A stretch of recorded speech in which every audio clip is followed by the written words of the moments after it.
参观完越南的故宫，今天我们将要离开越南的古都顺化，前往下一站我们心中越南最美的城市岘港。从顺化到岘港，我们选择了铁路，因为这是一段沿海铁路，很多路段都在海边的悬崖上修建，景色壮美。它也是很多人心中全球最美的铁路线路之一。虽然是雨天，但依旧掩盖不了它的光彩。搭乘越南的火车也很有意思，因为是米轨，所以车厢空间不大。我们订的卧铺在下铺，两个人坐都坐不直，完全是一次不同的体验。到了岘港，就能感受到这座城市的许多面。老城区似乎和别的越南城市没什么区别，但到了海边的新区，俨然一副大都市的景象。各种高楼大厦、高端酒店，全球最美的沙滩之一，粉色的梦幻般的教堂，在夜色中格外璀璨的龙桥，还有充满了各式美味的夜市，这些满足了你对一个度假胜地的所有想象。有意思的是，岘港的韩国游客非常多，我们经常被认作为韩国人。如果让我们在越南选择一个度假胜地，那一定是岘港。下面就开始我们今天的旅行吧。我们在顺化待了3天啊，整整下了3天的雨。早上刚起来，外面又开始淅淅沥沥的，不过这会儿雨还行，不算很大。那今天我们就打算离开顺化了，前往我们越南旅行的下一个城市岘港。从顺化到岘港大概有个200多公里吧。我们今天决定坐火车过去啊，我们坐那个火车应该是个快车，大概2个小时。那现在我们在酒店呢，在吃完我们今天这顿早餐，我们就要离开了。给大家看一下我们在越南每天早饭都吃什么。这边的酒店呢带的早饭就是它会有一个菜单，然后你点，但只能一次点一个，你吃完之后可以再要，就不能同时点好几个，怕浪费。然后我要的是这个，顺化的粉很有名，牛肉粉，给大家看一下，就这个。它是这种扁粉牛肉粉，哎，好多牛肉被我弄下面了，牛肉还挺多的，这个味道不错，但是呢，我不太能吃得惯柠檬，所以我让老板没有给我加柠檬。然后文涛吃的是这个法棍加鸡蛋煎蛋，这个法棍好像没给你加热，有点凉呢。没事儿。他们就是这样子，把它切开，然后把那个煎蛋加进去。我们这会儿已经吃完早饭了，准备离开酒店去顺化的火车站坐火车了。我们刚吃早饭的时候，我看到他们桌子上有全世界各个地方的旅客、住户留下来的这个，给老板留了一些文字啊。感谢信。对对对，我看到有那个英语、法语，然后有俄语、西班牙语，对，还有韩语，但是唯独没有看到有中文。对。所以我就自己给老板也写了一点。在顺化停留了3天，一直在下雨，有一点阴冷，但是在 Four Seasons Hotel 感觉到了家的温暖。非常感谢 Laura， 就是刚刚那位女老板和她的家人对我们的照顾，为我们提供了美味的食物。我们会在中国一直想念你们，给老板留下这样一个。然后以后如果再有中国人来这边旅游的时候，也能看到，终于有了中文版的感谢信了。Laura 送我们走了，拜拜 Laura。谢谢 Laura， 刚刚我跟 Laura 拥抱了一下，在他们家待了3天，很开心，对我们很好啊，很热心、很善良的越南本地美女。我们现在打上出租车了，去顺化的火车站。各位到火车站了，昨天那个人跟我们说的到什么 room 2号， 2号waiting room 2，我们就来这边。那我去看一下我们车次是不是在这儿。好的。感觉昨天我们下午来的时候没人哈，今早来的人超多。他这儿没有那个显示屏，我去问一下那个工作人员，我们的车是不是在这儿？好。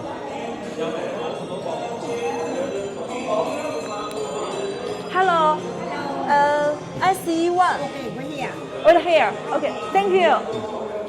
就在这儿。好。昨天我们来的没人哈，今天好多有游客，还有本地人。因为马上开车了，我们的车是11点11分，然后这边要求是提前30分钟，对，我们提前40分钟到的。等会儿吧，坐这儿歇会儿。好多都是本地人，我看越南人多。给大家看一下这个顺化的火车站，不大哈，小一点点。现在已经基本挤满了，都是本地的还有外地的游客。因为我们今天要去那条线路，从顺化到岘港的线路是很美的，所以超多的游客哈从那边走。他们俩是大学生，他们也要去岘港。对，这条火车线路是很有名的，所以我们一定要坐一下。这有一位奶奶在卖这个，好像是彩票吧，在候车室这里。文涛说让我买一张，万一在越南中奖了。当地人都是电子检票的，我们是还纸质票检票。OK，Thank you。OK，Thank you。哇！哇塞，出来就是铁轨。哇，这边好多卖吃的的。刚才那个工作人员说让我们一直往前走，我们的车厢一直往前走。走多远？天哪，还有光腿的妹子啊！哇，这姑娘不冷吗？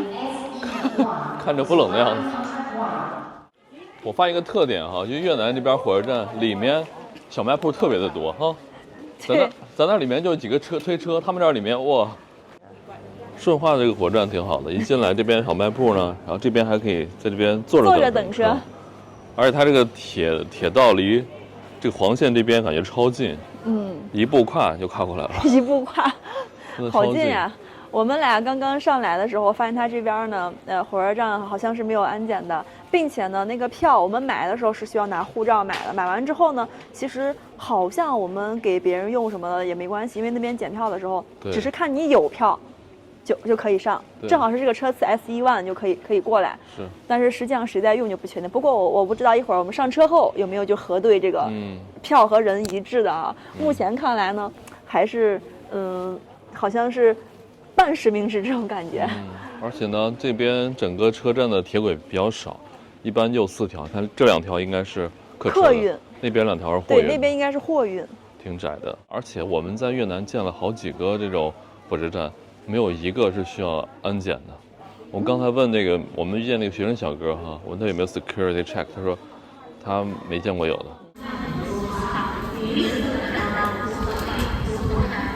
我们现在在顺化的火车站站台上等火车，刚文涛跟本地的小姑娘去搭讪了，然后他问这个火车从哪个方向来啊？小姑娘跟我们说从这边来，这里。所以等一下呢，我们的车就会咣咣咣咣就过来了。你去继续问啊，这个小姑娘这么漂亮，啊，去吧，我不会生气的。现在火车站的这个广播不知道在播着什么，我们俩也听不懂。他说哪个乘客在哪个轨道，在哪个轨道上车？你怎么知道？我感觉是。文涛装的跟真的一样，他也听不懂越南语，他跟我说人家播的是火车在哪个轨道从哪上车。你说有道理啊，大概就这个意思。因为现在距离开车只有3分钟了，已经11点08了，我们是11点11分要发车，但现在这个车还没来，今天肯定是要晚点了，不知道晚多久啊。车终于来了，哇，果然啊，它的车厢好窄啊。特别是嫌自己行李不够重，又挂了相机在脖子上。退点。这是几号车厢啊？它这个火车比较短，大概只有8节左右。哦，那这是几号？我看不清啊，5号。就从这儿上。啊，这个好高啊。对。哎，中国的火车是它把那个铁轨修的矮，站台高，所以人可以平着上。对。它这个是铁轨跟站台是平的，所以这个上这个就好高，你看，这点还是镂空的。对的。这个台阶不好上的，让大家先下，我们再上。要不想直接上，行不行？有点高啊，这个。哇！哎，这边是40几，我们在那头呢。我们就是这儿78。是这样。这门怎么开呀？哦。好吧。哦，好吧。哇。我们是这2个铺。对，我们这2个铺。我们的车晚点了，有10几分钟，大概。有点矮啊。有点矮，坐不下。这下铺有点矮。它这个火车好难上啊！我刚才上了，踏那3个台阶，每个都要命了。最主要这个下铺有点矮啊。我们那下铺是正常能坐平的了。这个坐不了。我们其实今天想买坐票，但它没有坐票了。对。然后我买的这个卧铺，卧铺是为了看风景，结果我们只能缩在这儿。而且它不像我们中国那个卧铺，外面是有座位的。对。因为他们这边是窄轨，然后车厢也窄，只能容纳这样一个床铺。外面就是很窄的过道了，没有位置给你看了。对。我们一会儿就站在那边看吧，就这样。这个真的挺窄啊，只能这样坐了。卧倒吧。第一次坐越南的火车，菲菲，你知道吗？我现在隐约有个感觉，就是我们今天一定会撞头的。我觉得这太容易撞头了。你看我现在的造型。哇，看我们的下铺这么窄，我想看看上铺到底有多窄。哦，上铺还可以。它这个火车不但窄，而且矮。因为窄，所以没有办法弄太高，不然不稳。对，所以它很矮。矮的情况下呢，3个铺位的高低都是不行的。之前我在中国坐过中铺，睡过中铺。中铺的地方人是可以，就是我们这个角度。对，是可以靠在这儿玩手机的。但是我看现在中铺也是比较难的。对，只能下铺就更矮了。大家如果来这边旅行的话，火车其实是我们最不推荐的旅行方式。因为它首先票价会稍微贵一点，其次它很慢。并且呢，也不是很准点这样子。最推荐的就是，如果大家时间比较紧张，最推荐就是坐飞机。越南国内的飞机是很快的，哪到哪就1-2个小时，1个多小时，因为它小，面积小。一个多小时、2小时，票价也就300-500块钱。然后呢，其次就是过夜巴士。对，那种巴士，但大家不要跟我们俩一样买那种双人铺位啊，那个很窄，就单人睡的时候是很爽的。火车是最不推荐的。对。而且越南本地人跟我们说，他的火车很晃，因为是米轨比较窄嘛，很晃，怕你们国外的受不了。不稳，就现在两边就在晃。我们之所以坐这火车，坐这段火车就为了看一看从顺化到岘港这个海边的美景。据说这是非常推荐的，很多人来越南旅游都说这段火车是你必坐的。我们现在车已经开了，涛哥没有感觉到两边在晃挺严重的。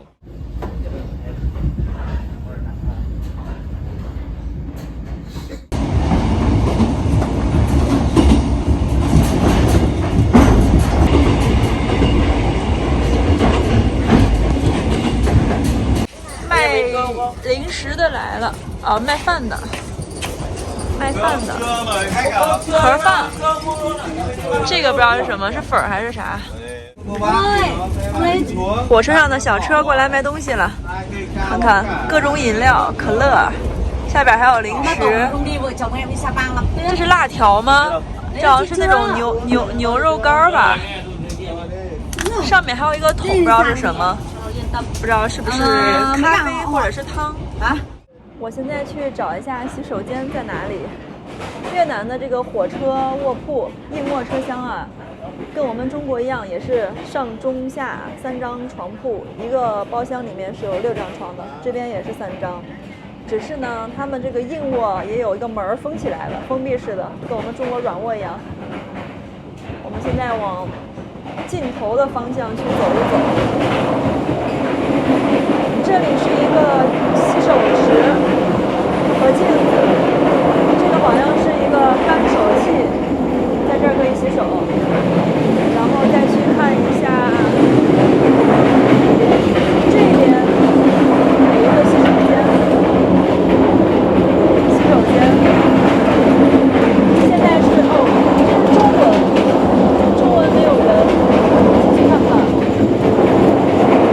洗手的，然后里面有一个马桶，而且还带了纸。然后这个应该是冲厕所的，应该也可以用来冲屁屁。不过我发现一个严重的问题，就是这个车厢的门竟然没有锁，天哪，好恐怖呀！这门被你拉开，我的天哪，有点害怕。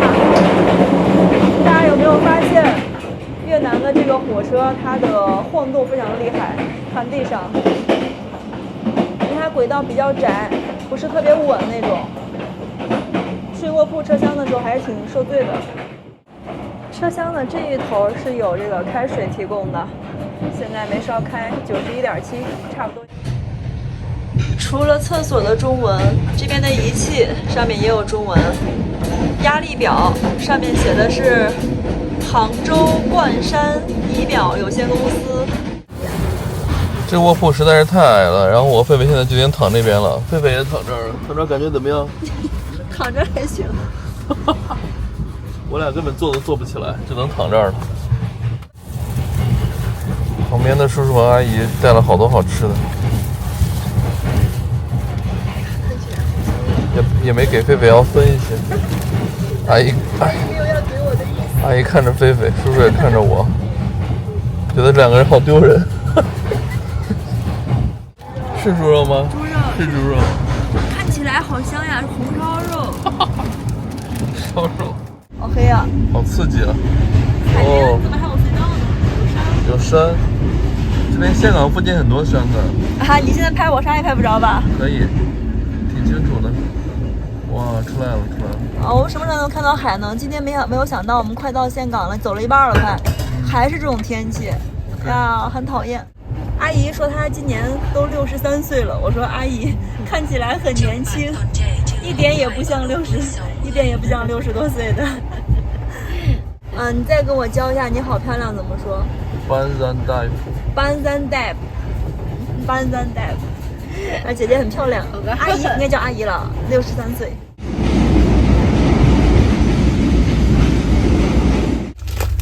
我们现在进隧道了，然后我拿手机给狒狒拍段视频，直接打开了闪光灯，把狒狒照出了原形。妖魔鬼怪快现形！发现一只在偷吃饼干的硕鼠。你是不是有点毛病？硕鼠误食我鼠。我们现在已经到了海边了，但是天气不太好，看到的海是灰蒙蒙的。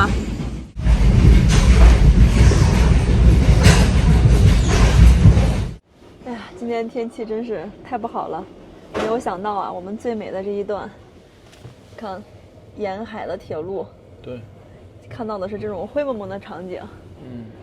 不过我看现在天慢慢亮起来了，现在就只能祈祷我们到了岘港之后不要下雨，因为岘港就是全世界最美的6大沙滩之一，对，美西沙滩。如果岘港也是这种天气的话，我们什么也看不到了。不过我觉得好像天慢慢的亮起来了，预报说是今明2天是阴天，不会有雨，但阴天那个海滩也不好看。我刚看我们隔壁那个两个车厢啊包厢，他们的这个中铺是不住人的，对，所以他们把这个可以扶上去起来哈，对，它可以扶上去，人就可以坐直了。对，现在这种感觉哈，就是卧铺坐的还不如站票。对，我们俩其实刚一直没躺，就在外面这个坡道上走着转着，人还舒服点儿，那坐着很难受。虽然说下雨，但是有另外一种感觉啊，这个山上云雾缥缈的，倒也是不失为一种仙境的氛围。哇，这个地方很漂亮！天哪，河里边还有人，还有船。今天真的很美。哇！天哪，这下边，我们的火车在悬崖上，还挺恐怖的。这下边，哇塞！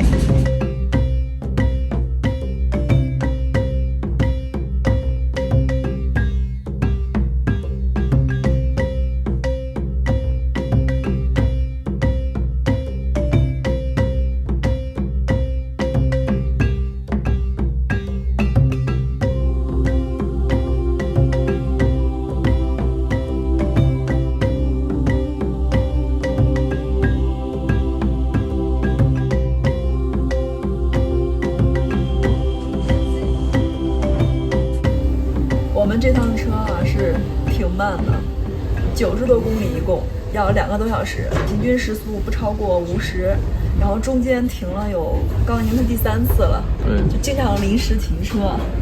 哎，这个地方突然出现了好多船，因为快到岘港，哇，我看到那些高层了，对，远处的高层，那个就岘港市区了。岘港是非常大的一个港口，对，越南第4大城市。对。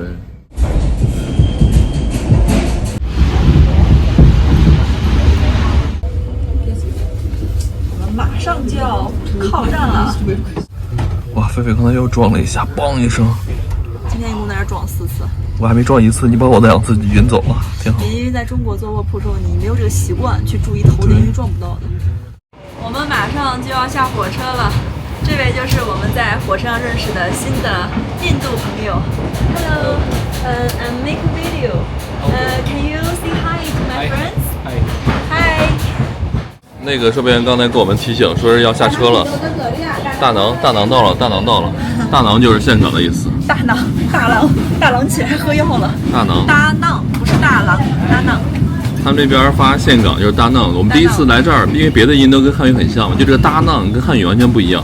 你知道为什么吗？不知道。这个大囊是他们越南语当地的发音大囊，然后岘港是我们中国人起的名字。对。岘港这个岘呢就是一种那种螺，水里面的螺。对。然后我们起这个名啊，岘港就是指的是它这个地方那种螺很聚集、很集中的，而且岘港有一个岛，它的形状就很像那个螺，所以这样取的名。是我们现在已经到市区了，马上说实话，我今天没走。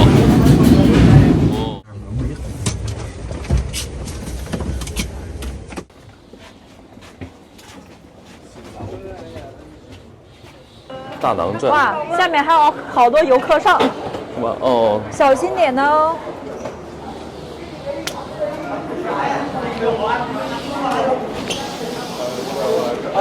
好危险啊！稍微不留神就要摔下去了。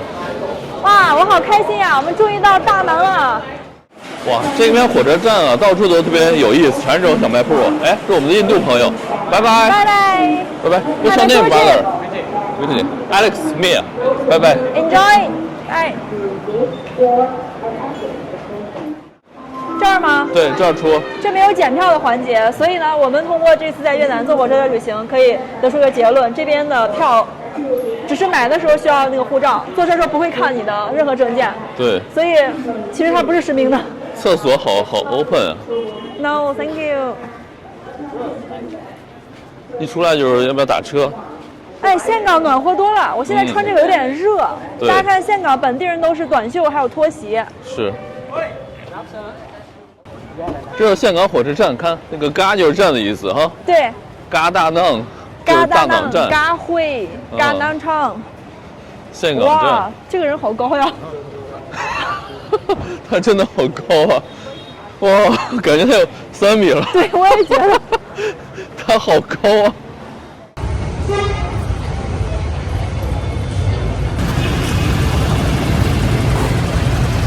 刚出岘港站啊，就觉得这个城市的火车站真不大，出来就有卖各种小吃的，还有咖啡。门口这些楼啊，都挺有特色的，越南的标准的特色建筑。我刚看了一下，我们的酒店离这里有3公里，我们打个车，对，或者公交都可以。这个比较近，还是打车吧。刚来岘港，这天气瞬间热了，就暖和起来了哈。司机还穿的短袖，哎呀，司机穿的拖鞋在开车。咱们俩是里3层外3层。越南这边还是挺稍微有点随意哈，穿拖鞋，然后好多都是，还安全带也不系的。现在的情况是，副驾系了，主驾没系。我是上车一定第一时间系安全带，但司机不会系的。刚刚我们前面有一辆 VinFast， 就是越南自己的那个车 VinFast。然后我刚问他司机师傅，我说前面那个VinFast大概一辆车多少钱？司机告诉我说需要10亿越南盾，10亿，然后换人民币就是30万。30万。10亿有点贵了哈。这里就是越南第4大城市岘港的街景，可以看一下，比我们前几天待的顺化还是好很多的。而且这个地方其实也不是岘港最繁华的地方。一会儿到了酒店，我们住那个区域应该是岘港很不错，因为那个地方是靠海边、靠沙滩的。我们现在过这个桥，这是一条算是内河，海还在外边一点儿。是。哇。旁边还有一个龙桥啊，那个龙桥是岘港非常有名的一个景观桥。对，那个龙桥晚上好像亮灯很好看，我们晚上可以来看。对，还有个龙头，所以叫龙桥。岘港这边桥好多呀。是的，因为它这块是算是一个半岛一样的。对对，我们住的这片就算半岛。这半岛上全都是酒店区域啊，好看好酒店全在这边。酒店还有银行，还有购物的。对，都在这边。都在这儿。我们马上要到酒店了，这一片啊，就明显比火车站那一块漂亮多了。这一边全是酒店，大家现在看到这些高层啊、高楼，都是酒店。我们到酒店了，这大哥帮费扛行李，你记得给人家给小费。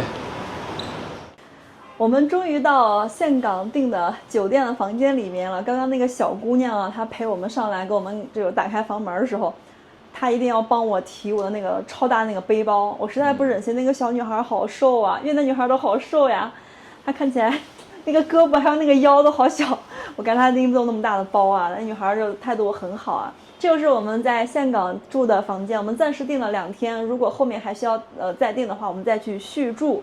这个房间的面积不算特别大，但是我觉得还挺干净的。对，很干净，而且这个位置很好。这个位置呢，就距离我们要去的沙滩步行10分钟。对，我们特意没有选择那个海景房，一是怕吵，二是怕吵。所以选的稍微靠里一点，这个位置就比较的安静一些啊。我们前段时间一直在越南的北部玩哈，那今天呢，终于是到达了中部的大城市岘港。到了岘港之后呢，我发现酒店的价格突然就下来了。涛哥，你发现没？对，岘港的酒店好便宜。我们订的这间算是一个这家酒店算是价格比较中等的。他们家是4星级酒店，但是我们订的这个房间只需要两晚上是300人民币。对，2晚300。但我们这个房型算比较便宜，他们就比较好一点的那种大窗户房间再大一点的，可能卖到200多，但也很便宜。然后岘港的比较好的酒店也就卖500、600，还有100以下的7、80的那种，7、80的酒店就跟我们中国的7天啊、如家这种连锁差不多的水准。是，所以我就觉得到岘港之后，好像，心情突然很明快，因为天晴了，不下雨了，温度上来了，也不冷了，而且酒店突然也便宜了。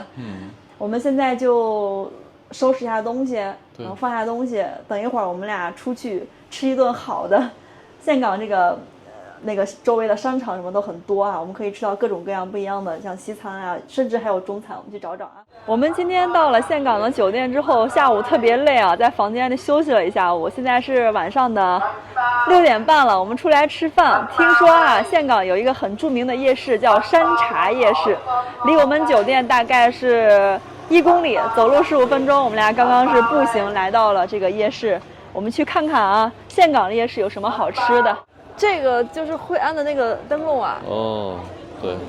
其实我们这一趟来岘港啊，除了在岘港玩，还要去岘港旁边的一个城市叫惠安。惠安的很著名就是它的夜景，有很多灯笼啊。然后我们刚刚到岘港的夜市这块就有很多这种漂亮的灯笼。对。不过这边没有亮灯，这个要全亮了就很好看了，跟那边一样。这是那个手工艺品啊。这是越南人的杯垫，这是电碗的吧？对，这就是越南人的那个奥黛，他们的奥黛，还有上面戴的这个帽子，很典型的越南人的形象啊。对，费本来说带我来这儿买吃的的，结果到这边全部都是这种手工艺品，感觉不像有吃的的样子。哎呀，你玩坏了你要赔的。马杀鸡。就当街按脚吗？对，看着挺舒服的。How much？这有价格啊，有中文啊。这个是足部按摩60分钟，60块钱。下面还有这个全身的，好像有120分钟的。对，120分钟的是多少钱？135块钱。我知道了，有中文看着就顺利多了啊。奥黛，哇，韩国人太多了。对，这边的那个店铺的招牌菜单了都是韩语、英语和中文啊，当然还有越南语。对，菲菲感觉自己穿不太上的样子。对，我刚才比划一下那个腰好细，我感觉我穿不上。我要吃的在哪儿呢？怎么带我来吃饭的？半天了没看到。走呗，这夜市挺大的，尽头应该有吃的。对面也有吃的。这有吃的，芒果干什么的。这边那些短袖一件24块钱。摸一下，摸着挺好的，是棉的。刚小朋友的衣服才12、15这样子。这看着不错啊。我们刚刚从夜市的那一头已经转到这一头了。我们刚转那条街上，主要就是卖一些工艺品的，还有衣服、帽子、包包这些的。那现在我们终于转到了山茶夜市的门牌这里，大家有没有看到后面写的那个 SON 那个山茶，然后对 Night Market 山茶夜市，在这一片我们终于发现了美食区。我就说呢，夜市怎么会没有卖美食的呢？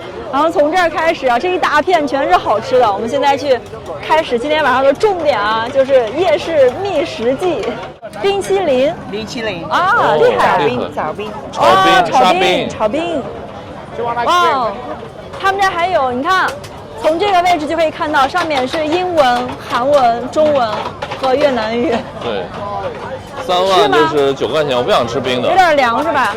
先转转吧。 OK。刚进来就有大龙虾呀，哇，龙虾，这个是这么一盘儿是60吗？ Top Light 600. Ah. I'm cooking, free cooking for you. 哦 Barbecue and hot pot. 哦， OK 就这么多，一共是60万人民币180，对， 180它是 barbecue 或者那种啊火锅都可以。 3个大的龙虾，还有一些小虾，还有鱿鱼，还有贝类什么的。我觉得好像比国内便宜一些啊。对，便宜一些。烧烤。哦，哇汉语好棒。 You can say Chinese. Little bit. A little 一点点哦 ，Thank you。我们来到岘港之后，突然发现这边会中文的人多起来了。对他们会主动的用中文给我们介绍他们家有什么招牌菜，不像北边会中文的还少一点。其实，胡志明市会的也少，主要是越南的中部，岘港和芽庄，对，中国人来旅游的特别多，所以这边会中文的人很多这。边当地人掌握4种语言，对，这是真的大龙虾吗？很便宜啊感。觉是50万，还得考试试。哇50万。啊，这么多50万。啊，50万，还得考45万是个龙虾。可以烤，啊，可以烤，可以火锅一盘，还可以火锅一般。哦，这边还有广东汕头的煎烤器，中国产的。这个是柠檬鸡爪，然后这个是各种螺，这个蜗牛，嗯蜗牛是6万，18块钱。蜗哦牛，这是螺哈，嗯螺丝，对这是广式的点心吗？啊，好像是啊。嗯，哎，那不是烧麦吗？哈，烧麦，这个是蒸饺，对，这个是那种小的那种小包子对，啊，虾饺，虾饺，这些好像都是冷冻的，从冰箱里拿出来。馒头，馒头。这叫什么鱿鱼吗？小鱿鱼这种，然后跟鸡蛋啊，还有这种薄饼烤一块儿的。他们说那个 mini egg 就是鹌鹑蛋，它 mini pancake 小的那种煎饼。对，但是它这里面放的是鹌鹑蛋，鹌鹑蛋啊。鹌鹑蛋。我们买了一个芒果，是买的第一个吃的。那个大姐拿那个竹篓子拿了很多的水果，每一盒都是2万，有西柚，有芒果，还有木瓜什么的。对我们买了个芒果，其实不便宜，因为它对很少，可能也就有个200克吧。对200克6块钱。还行。啊，夜市上就这样了。走，我们继续吃别的去。这是什么？甘蔗。甘蔗。OK。啊，one mango and this。OK。哦。一个芒果汁，一个甘蔗汁。这边你5看万很多韩国人啊，卖的都是那清酒、烧酒什么的。对。这边的果汁哈，越南的果汁它都是鲜榨的，没有看到那种拿粉儿或者什么浓缩汁去冲的，对全是榨的。因为越南的水果可能也不贵哈，本身也不贵。哎，你买个芒果还买个芒果汁？对，老板就在榨。啊，这甘蔗是切成段那样直接榨出来的。尝一下我们刚刚买的芒果汁，哇，好浓啊！这个是我的甘蔗汁，哎，我比你的杯子大，好甜啊！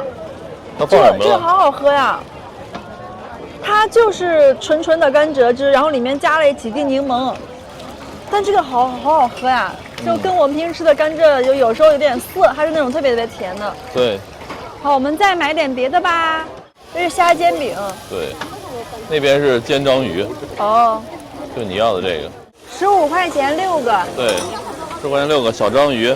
每一个里面是1个鹌鹑蛋加半只那个小章鱼，这个就有点像我们在河内吃的那个虾饼，它只是把虾放到这种圆的煎饼里面做的，然后做熟之后再把它卷成半圆形的。对，这个就是那个炸春卷，我们在河内也吃过。对，这个就是鹌鹑蛋，这个就是我要的是它这一份是6个，但是可以拼，所以我要了3个鹌鹑蛋，3个这个小鱼。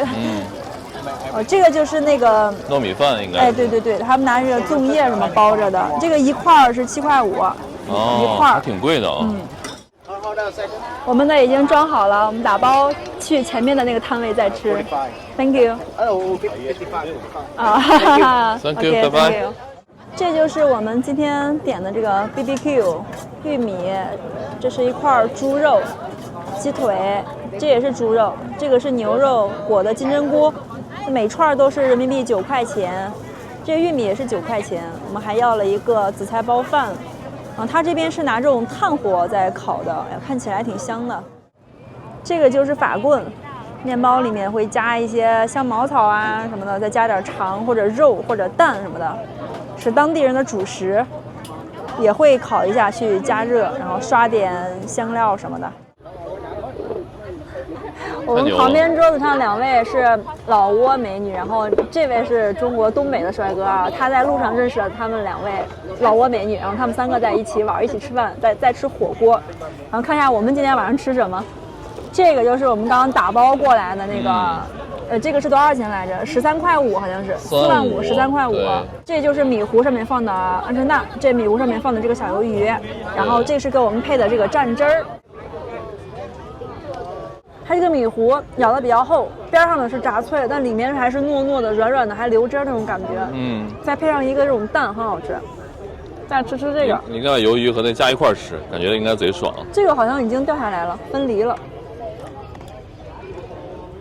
小鱿鱼，好小鱿鱼仔。毕竟是海边，很鲜。很重的这个炭火味道。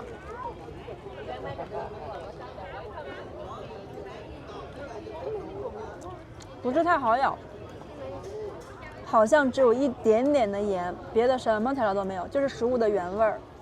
我们这会儿已经从夜市里面吃完饭出来了，涛哥感觉吃的怎么样？还不错，挺好吃的那边。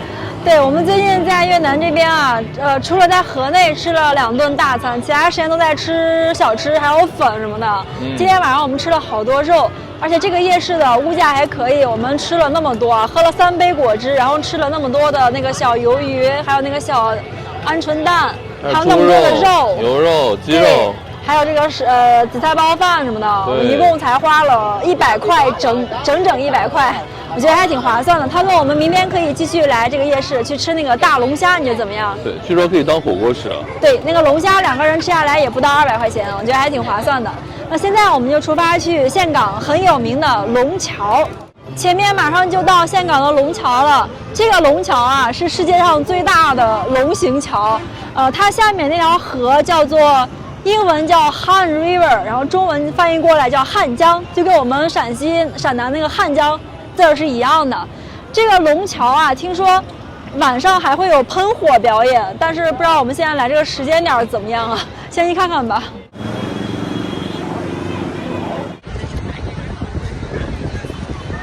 我们现在已经来到了岘港龙桥的下面，涛哥，你没有发现哈？我们站在这个位置看过去，竟然有一种外滩的感觉。上海外滩的感觉，你看那边那个方向，很多的那种楼外观都有 LED 屏，对，很有图案，而且这边还有游船，你看，夜游黄浦江的感觉。是。我们刚刚问了一下那个当地的2个年轻人啊，问这个桥什么时候喷火，龙桥，他说是晚上的9点，所以我们时间挺好，现在是8点半，我们等半小时就可以看到这个桥。喷火了，但是他们同时说了，这个桥不但会喷火，还会喷水，所以我们对，所以我们站在这个桥，就是这个位置还行。他们说特别近的地方会被打湿，挺神奇的。其实呢，在岘港的这条汉江上面是有很多座桥，但这座龙桥是最著名的哈。龙桥是连接了岘港的市区和海滨区，我们现在站的这块就是海滨区，主要的游客的观光区啊、美西沙滩啊，还有各种各样的各种档次和水平的酒店，基本上全部在海滨区这一侧了。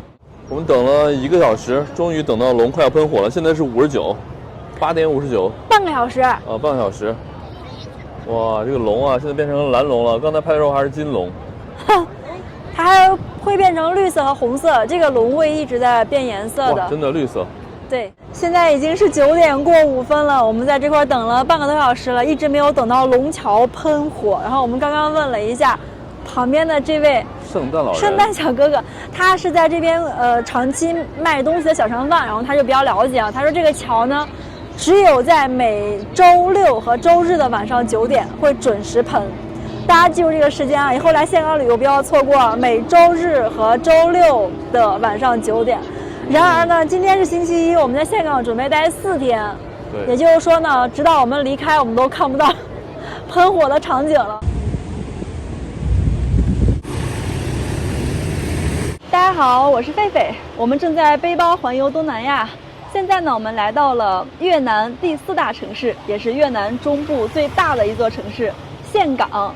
那大家知道哈，越南是由5座直辖市的，分别是首都河内，以及第1大城市胡志明市，还有全国第3大城市海防市，以及南部还有一个城市叫秦居。那另外一座就是岘港了。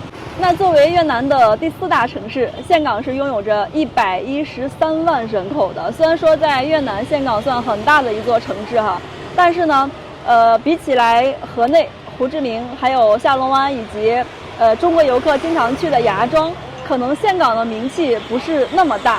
但是呢，我相信大家在网络平台上可能都刷到过一张粉红色教堂的照片。没错，那个照片就是从岘港拍出来的。其实，在越南哈，粉红色的教堂非常的多，但是岘港的粉教堂是特别有名的。除此之外呢，还有着被美国国家地理杂志评为全球最美6大沙滩之一的美西沙滩。还有山茶半岛，风景也很美。另外呢，还有一个巴拿山，巴拿山应该说是岘港旅游最出名的一个景点了。不过呢，我和文涛不打算去啊，因为可能对东南亚的国家来说哈，巴拿山这种综合性的大型的跨海的游乐园是比较好玩的。但是我觉得对大多数中国游客来说，其实玩过类似的游乐园已经太多了，所以我们这趟来岘港最主要去了2个地方，第一个就是粉红教堂，第2个就是美西沙滩。那现在我们就出发去第1站粉教堂吧。在岘港市区啊，有超多的韩国旅行团，那边的好多叔叔阿姨就是韩国来的，尤其是在任何的景点或者夜市、主街道都能泡到。天哪，这2天在岘港，好多那个店铺的老板看到我们都在说안녕하세요，越南人好像分不清东亚这几个国家的长相。对，哎，今天就是天气不太好，不然的话拍出来会很漂亮的。这个就是岘港的粉红大教堂了。怎么说呢？因为天气的原因，这次来看到的感觉颜值至少降了1半多啊。在全世界范围看啊，教堂是特别多的。那为什么越南的粉教堂很多呢？这个我们就要谈到这个粉教堂的历史了。这个教堂呢是在19世纪末的时候修建的，有一位法国的神父设计的。那他当时就觉得所有教堂都长得都很像，所以他想设计出一座跟别的有区别的教堂。然后他把颜色选成了粉色。选粉色还有一个原因啊，就当时的越南人特别喜欢粉色。那会儿的越南的王室啊，就皇家，他们特别喜欢粉红色来跟民间做区别，所以粉红色呢是象征着高贵的。所以呢，他选择这个颜色呢，也是结合了当时越南封建王朝高层的一些喜好，最终呢做出来这样一个颜色的教堂。那现在呢，这边除了有很多的旅行团之外啊，也有很多越南当地的女孩。小姑娘都喜欢这个颜色，她们经常来这里拍照打卡，慢慢的这个就越来越火了。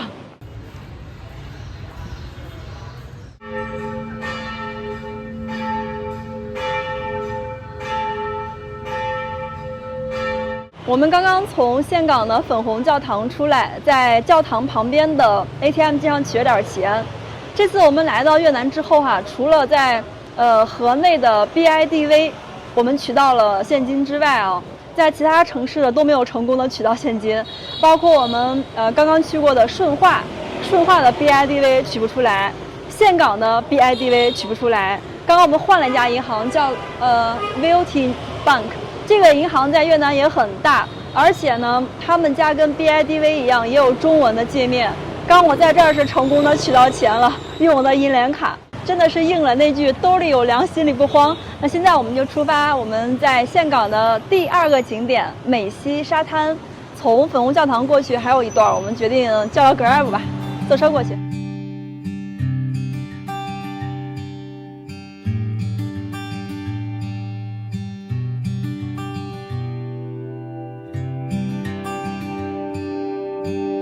终于到了传说中的美西沙滩。上次我们来的时候是晴空万里，海水都蓝色的，今天呢阴天。但是它这边这个浪真的超大，这边感觉很适合冲浪。这是个什么海神庙吗？属于这种的。对，这个美西沙滩呢很长，整个岘港市区这一排都是，然后沿途有好几座这样子的庙。哦。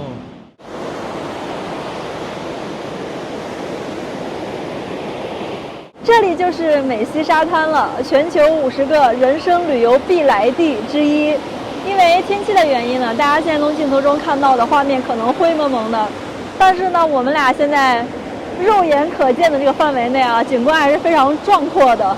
大家都知道哈，越南的国土面积非常的狭长，南北长，东西窄，这样的面积呢，虽然说没有什么战略纵深，但是呢，却带给了越南很多优良的港湾。我们现在站的岘港就是其中之一。那岘港这个位置啊，非常的重要，它是越南第1大城市胡志明市和第2大城市河内市的中间地带，连接了北方的红河三角洲和南方的湄公河三角洲。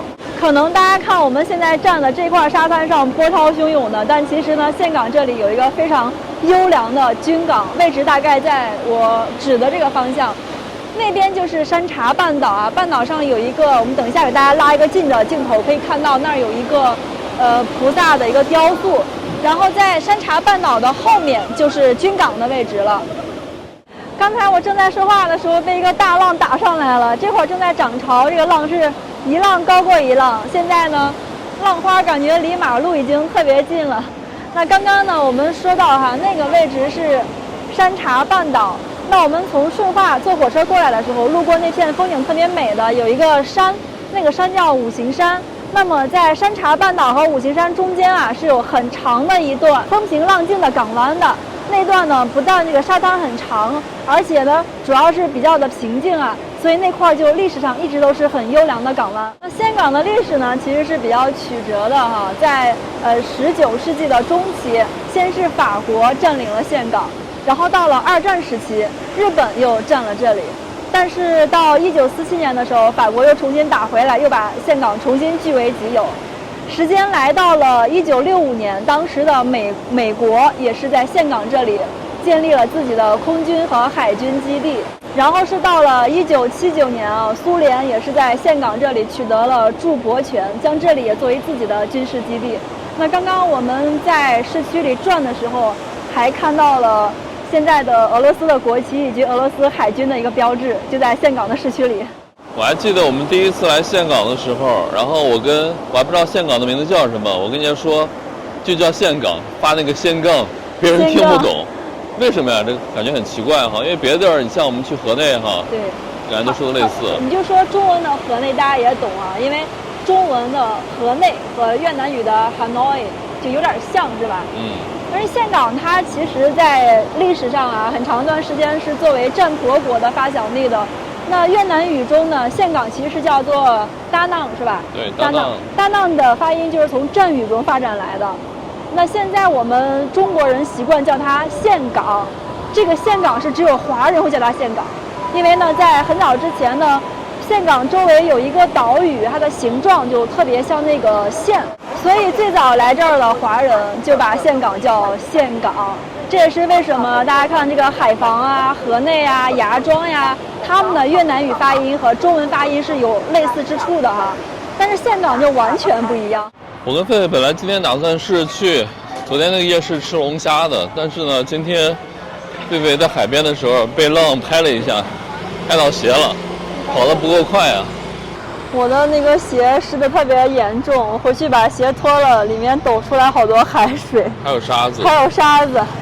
哎呀，我真是好无语。本来今天晚上我们离那个夜市走路就10来分钟，本来过去吃，那现在弄得我没有什么心情了。然后我们俩现在穿着拖鞋出来逛，因为穿了这种人字拖啊，我感觉走那么远路特别累。我们在楼下凑合吃点吧，涛哥。我们去超市里买点零食，回酒店吃吧。韩国的泡面挺好的，我们买个泡面吃。哦，对，那个泡面不错。买点泡菜，买点泡面。这个就是泡面吧？这个是桶面。这个我不知道是，这好像是越南本地的。这是越南本地的。这个里面有柠檬有虾，应该是不是我们很喜欢的那个味道？我们再转转吧。哇，这个看起来很好吃啊！辛拉面。对，我发现越南本地产的面都比较便宜，一般卖3块4块，但是这种应该算进口的。这一袋面多少钱？这袋面要7块8毛钱。这一袋还是挺贵的啊。进口方便面。这都是进口面。但这个我没碗呀，这个袋儿那边有桶装的。韩国超市果然必不可少的就是一定会有泡菜。我们还说泡在哪儿了，原来泡菜都放在冰箱里了。我们挑了半天啊，这泡面挺贵的，就这个是2万5，10块钱。7块5。哦，7块5。其他的都是12块钱一桶。对，还挺贵的。这边的。吃呗，都吃泡面了，还纠结贵不贵？我各位刚才在想啊，我们在国内吃这样的一个泡面加咸菜的话，就6块钱，在这边吃要12块钱。进口的，进口的，进口的，就是对越南来说这是进口的。对，进口食品嘛，溢价高一些。这边真的是韩国的超市、韩国的商店超多的。